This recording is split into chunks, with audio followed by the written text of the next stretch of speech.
In the summer of 1518, in the city of Strasbourg, something began that no one could explain.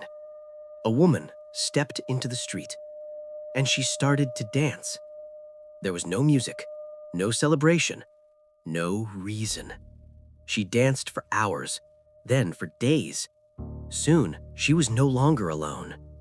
Within weeks, dozens of people would be dead, not from war, not from disease, but from dancing.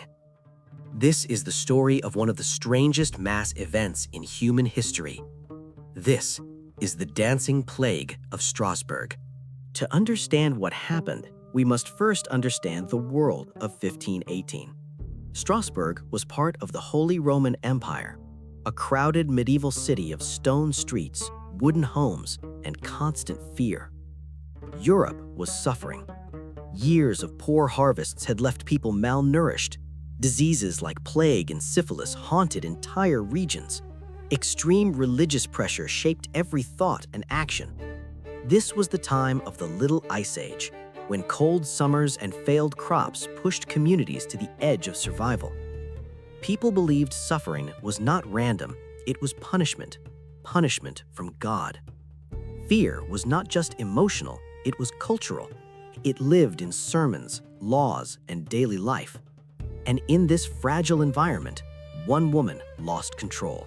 Her name was Frau Troffea.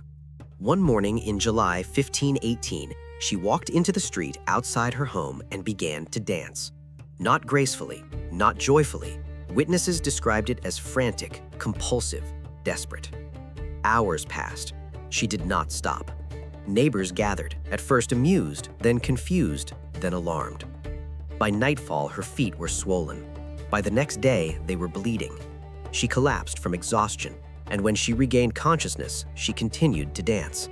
No music, no rhythm, only movement. Within days, others began to join her. Men, women, young and old. They danced without touching each other, without speaking, without smiling. Some screamed in pain, some begged for help, some collapsed and never stood again. The streets of Strasbourg turned into open-air stages of suffering. By August, more than 400 people were dancing. Doctors were called. They examined the dancers and came to a conclusion that would cost lives. They believed the dancers suffered from hot blood, and, according to medieval medicine, the cure was more dancing. The city council acted quickly. They hired musicians. They built wooden platforms in public squares. They opened dance halls. Their logic was simple: dance the sickness out of the body. Instead, they accelerated it. The music fueled the madness. People danced until their hearts gave out, until strokes struck their bodies mid-movement, until they collapsed, lifeless, onto stone streets.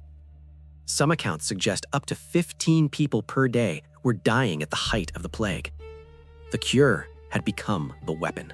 As the death toll rose, panic spread faster than the dancing itself. Doctors failed. Officials were helpless. So the city turned to religion. Many believed the dancers were cursed by Saint Vitus, a saint associated with involuntary movement and punishment. The afflicted were no longer seen as sick. They were seen as sinful. Dancers were taken to shrines, forced into rituals, subjected to exorcisms. Red shoes were placed on their feet, holy symbols tied to their bodies. Some survived, many did not.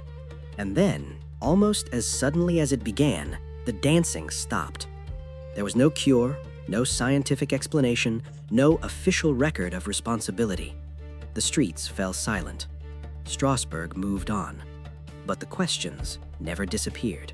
Centuries later, historians and scientists still debate what caused the dancing plague. One theory points to ergot poisoning, a fungus that grows on rye and can cause hallucinations and convulsions. But ergot cannot explain the coordinated behavior, or the social spread, or the duration. The most accepted explanation today is mass psychogenic illness. Extreme stress, starvation, fear of divine punishment, a society pushed beyond its psychological limit. In such conditions, the human mind can become contagious. Belief spreads faster than disease.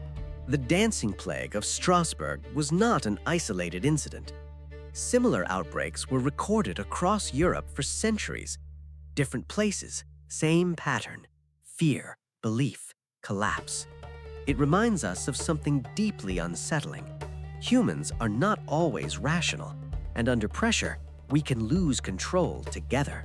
The dancing plague ended in 1518, but mass hysteria did not. It changes form, it changes language, but it never truly disappears.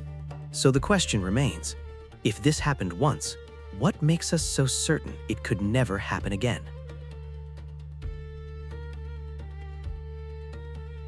If you enjoyed this story and would like to see more in the future, please give us a like, subscribe, share it with your friends, and why not, write to us in the comments what other kinds of stories you'd like to see on our channel. Thank you.